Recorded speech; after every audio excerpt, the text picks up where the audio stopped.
Thanks very much for staying with us. Time now for Eye on Africa with me, Georgia Calvin-Smith. Tonight, the Ethiopian Human Rights Commission accuses security forces of summarily executing Tigrayan men suspected of involvement in a fatal attack in the region of Benishangul-Gumuz, where we hear from our correspondent in the country. Also, Kenya's electoral campaign's been picking up pace after former opposition leader Raila Odinga was named the presidential candidate of his coalition, and with just 5 months to go until the race, he's also got the backing of his former foe, President Uhuru Kenyatta. And the head of the UN's warned that the world's poorest could be hit hard by food shortages caused by the war in Ukraine. Many developing countries like Burkina Faso, Egypt, DR Congo, Sudan import at least a third of their wheat from Ukraine or Russia. But first, the Ethiopian Human Rights Commission has accused security forces of carrying out summary killings of Tigrayan men suspected of involvement in a fatal attack in the region of Benishangul-Gumuz. At least 53 people died in the raid on a civilian convoy in early March. A video appearing to show men in military uniform burning victims alive prompted the government to say it would find those responsible. Maria Gerth-Nicolescu has more. The ambush occurred earlier this month in the western Benishangul-Gumuz region. Civilians as well as soldiers died during this attack, which was carried out by an unidentified armed group. According to the Ethiopian Human Rights Commission, dozens more were killed in the following days during gun battles as well as summary executions. Security forces detained, beat and shot at least 8 people whom they accused of orchestrating the ambush, including men of Tigrayan and Gumuz ethnicity, according to the Commission. The rights body did not, however, specify who the security forces were affiliated to. A video circulating on social media over the past days showed the security forces burning bodies and throwing one man alive into the flames. The Ethiopian government said it would act against the perpetrators. The Benishangul-Gumuz region has been facing strong insecurity for several years, and the incident is not directly linked to the war in and around Tigray. Reprisal attacks and arbitrary detentions of Tigrayans had, however, been widely reported across the country during the state of emergency, which lasted from November until February. Maria Gerth-Nicolescu there for us. Now, Somalia looks set to miss the latest deadline to wrap up long-delayed parliamentary polls. A cut-off date of March 15th, Tuesday, was set to fill the outstanding seats in the lower house, but dozens are still up in the air. Several previous deadlines were also missed, creating a political crisis and a power struggle between Prime Minister Mohamed Hussein Roble and President Mohamed Abdullahi Mohamed. His 4-year mandate expired last February. A new leader can't be chosen until the election of new MPs is wrapped up. At least a dozen people were killed and thousands of homes destroyed in Mozambique by Cyclone Gombe. It made landfall in the north on Friday in devastated communities. Several shelters for some of the 30,000 people affected by the extreme weather have opened up in Nampula, the country's most populous province. Gombe later moved towards Malawi, where at least 5 people reportedly died because of the torrential rains and violent winds. And a video that appears to show French hostage Olivier Dubois has been circulating on social networks. The journalist was taken captive by an extremist group in Mali last year. He appears to be good health in this latest video, but it is not clear when it was shot. Now, Kenya's electoral campaigns picked up pace after former opposition leader Raila Odinga was named the presidential candidate of his coalition. With 5 months to go until the race, he's also gotten the backing of his former rival, President Uhuru Kenyatta. Our team reports. Presidential candidate Raila Odinga makes a grand arrival, endorsed by President Uhuru Kenyatta. This is the 5th time that Kenyatta's longtime rival is running in the presidential election. But this year, he has 26 parties behind him. The Azimio la Umoja coalition means his bid may be stronger than ever. This election is a different one. The sitting president is supporting the leader of opposition to be the president. 2, Raila Odinga has fought since 1982, 97 up to today.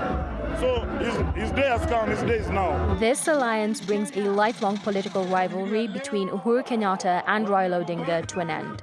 The image of them together is meant to symbolize a burial of past divisions. Today, we are marking that unity. We are cementing the unity so that at least we can be able to move together politically. As Azimio, we are building the country together. And therefore, we have no worry because there is nobody who is being left behind. Left out of the display of unity and reconciliation is current Vice President William Ruto. He used to be the one earmarked to succeed the president. Today, he's branding himself as the outsider, opposed to the Kenyatta and Odinga dynasties. The strategy may be paying off. Ruto's strength is that he seems to have created a movement, and that is a movement that is countrywide. It's not just a regional thing, it's a countrywide movement. And that might explain why there is then the ganging up to bring everybody in one camp to face this threat, because then Ruto is seen as a threat. With the two main candidates neck and neck, Kenyan political leaders are divided on who to support. Now, Sudanese protesters clashed with security forces again on Monday as they marched against military rule and the worsening economic situation in the country. Regular protests calling for civilian rule have taken place since a military coup last October, but the cost of bread and transport have also soared recently. Security forces fired tear gas at crowds trying to make their way to the presidential palace on Monday. Now, the head of the UN's warned that the world's poorest could be hit hard by food shortages caused by the war in Ukraine. Food prices were already at an all-time high, and Antonio Guterres fears that the blow to global supply chains could hit the most vulnerable. The food and agricultural organizations particularly worried about the conflict's effect on the rocketing price of wheat. Many developing countries import at least a third of their wheat from Ukraine or Russia. Countries like Burkina Faso, Egypt, DR Congo, Sudan, Somalia. It is a long list. Well, for a closer look at all of this, I'm joined now by Joseph Schmidt-Huber, Deputy Director for Trade and Markets at the Food and Agricultural Organization. Joseph, thanks so much for making the time to speak to me. Now, Guterres has warned of a potential hurricane of hunger, is what he called it. When it comes to Africa, at least, how immediate is the risk, in your opinion? Yeah, no, the situation is really critical. It's particularly critical for wheat and therefore for the bread market. So we are very concerned about it. Whether it's a hurricane or whether it's a meltdown, I wouldn't call it a meltdown. So I simply wouldn't call it a meltdown because we have enough extinguishing water to deal with the problem. What I mean here is, of course, that we have enough wheat and rice in stock to avoid a complete meltdown. Yeah, but the situation is very critical. Prices have risen. They have risen very sharply. And that means less purchasing power, means ultimately fewer calories, and means more hunger.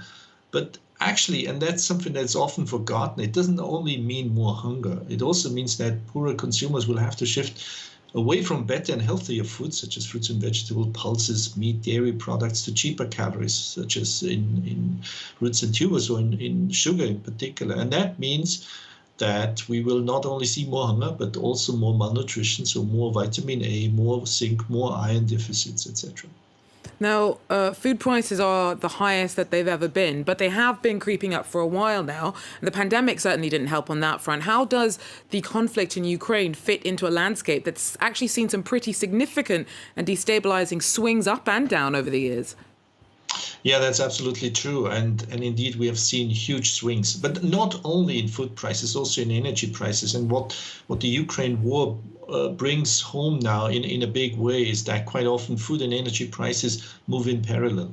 And that has particularly detrimental effects on consumers who spend a large share of their incomes on these basic necessities. Just to illustrate the case with an example. So in 2017, we saw that about 30 countries, or consumers in 30 countries, spent more than 60% of their income on basic necessities, so on food, energy and water. In 2021, it was essentially 53 countries, so nearly twice as many. And by now, we haven't done the exact math, it's probably more than 70 countries. So in more than 70 countries, consumers spend more than 60% on their income on just food, energy and water. And that is really dramatic because it means there is less money for longer-term investments in health, education, etc. And so that means that the food crisis has an impact beyond the short term, and it has an impact beyond food. It will have lasting effects, particularly for the poor. And what does the FAO want to see happen to tackle this threat to food security? Yeah, first and foremost, we would like to see trade to remain open. So the worst thing that can happen now is that countries put their feet on the brake and essentially impose export restrictions. We see this already here and there, but it's less than it was in 2008. So that's in a way a positive sign, but we really need to keep our eyes open that this doesn't happen. We would also like to see that particularly the poor and the poorest of the poor keep access to food. So that means either an exemption from the sanctions or direct aid to these countries. But the onus is also on the countries who are dependent on just a few suppliers. And you mentioned this at the beginning of the interview. So the onus is on these countries to just diversify away from one or two major exporters into a variety of importers. Then, of course, it's important to provide humanitarian assistance, particularly to the people of the Ukraine. And ultimately, we need to have a better understanding of the markets, more market transparency. We need to have better data, more timely data, etc. So that also allows us then to act in a more targeted way, which is critical, particularly in this current situation. Thank you very much, Joseph Schmidt-Huber there from the Food and Agricultural Organization. Well, that is all we have time for on Eye on Africa for now. Thanks very much for joining us. Do so again if you can. Take care.